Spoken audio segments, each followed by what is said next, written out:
Another thing you could do, if you're doing this pentatonic here, over the E7 for non-functioning, you could actually, you remember the one that he originally did, like the F sharp over the D? You could do that shape. Yeah. You could do that shape over the E when it's non-functioning, and that would keep you in the same position, even better than moving up. All right? Because then you'd be like this. You'd be A, D7,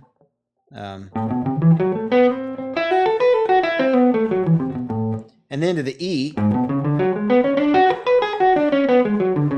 and then A. To the E, altered. To A. D. A. And then to the E7 non-functioning, to the D. Nope. To the A. So you see how that keeps us all in one position? Basically, we have root position. Then we have the second mode, finding the one note. And then back to our root position for the A. And then we have the E, non-functioning, and I do root position from the third of the chord, flatting the 5 of the pentatonic shape, which is obviously flatting the 7th of the actual chord. And then to the 4 chord, where we just go back to our second mode of the minor pentatonic scale with the flatted, the 7th of the chord.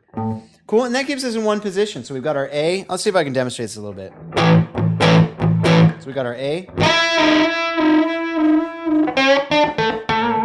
Then we go to the D. Then back to the A. Then to the E, non-functioning. To the D. To the A. To the E, functioning. And then the A. Cool. Which reminds me, something else you can do to make these things come alive is you can take notes that aren't even in the scale you're playing, but just use them as a platform to bend from. So like, for example, when we do this one over the non-functioning E7 chord. Cool. Right, I'm starting from the third of the E. It's going to be the 4th fret, and I do the minor pentatonic, flatting the 5 of the pentatonic.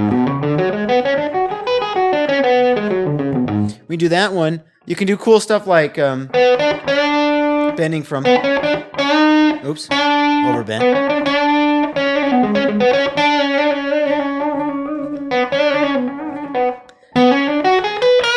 But this one you can do, for example, I'm just bending from the 6th up to the 7th.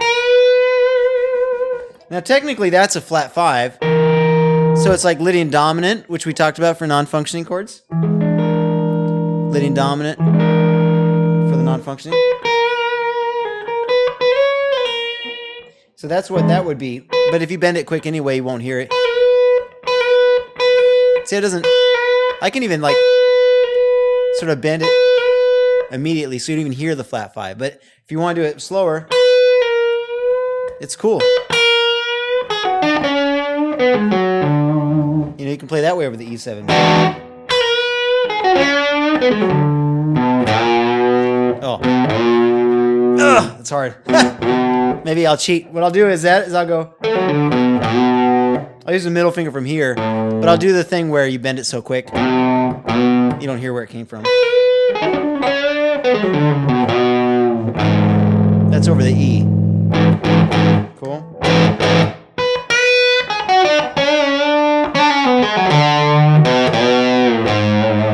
To the D.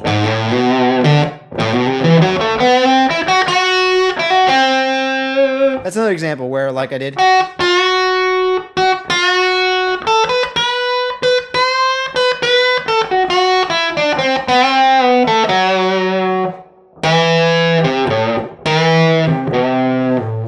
So basically, when you're going to bend to a note that's in the scale you're looking for, you can bend to it from a note in the scale or from one that's not, just because it depends. You don't want to milk the note you're bending from if the note you're bending from isn't in the scale. You know what I mean? But other than that, it's pretty safe.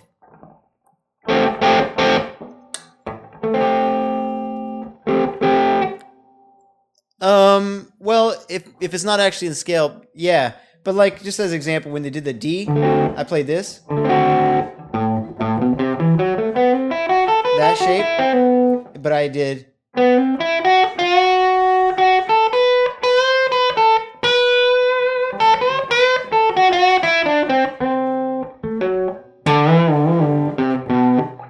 I could even be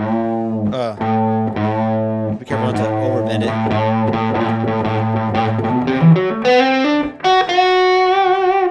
But anyway,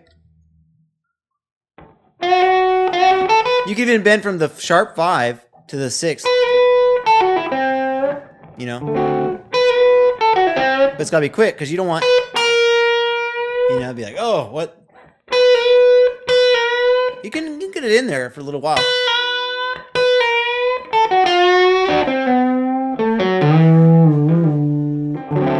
Oh, I even went up to the 4. Little kind of defeats the purpose because of the.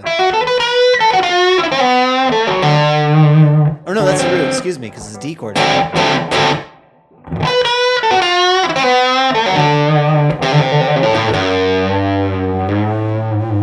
the A.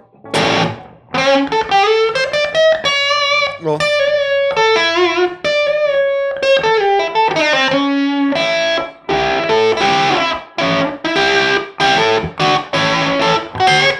To the E, altered, say maybe. Or I'll do the non-altered first. To the 4. Into the 5. Or 1. And then to the E, altered.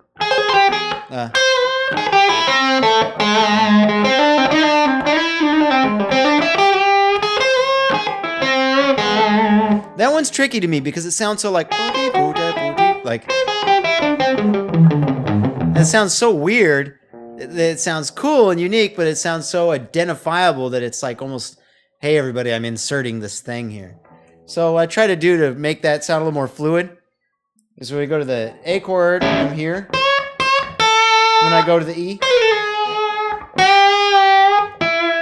you know, something like that. What I did there was I thought of this, but I didn't play all of it. In fact, I played very little. I started here, and the high note, which is actually sharp 5. Yeah, and then I played it, and then used my ring finger underneath it to bend up to it, and then to the flatted root of the pentatonic, which is actually the 3rd of the chord. And then I did the same thing in next string. Or,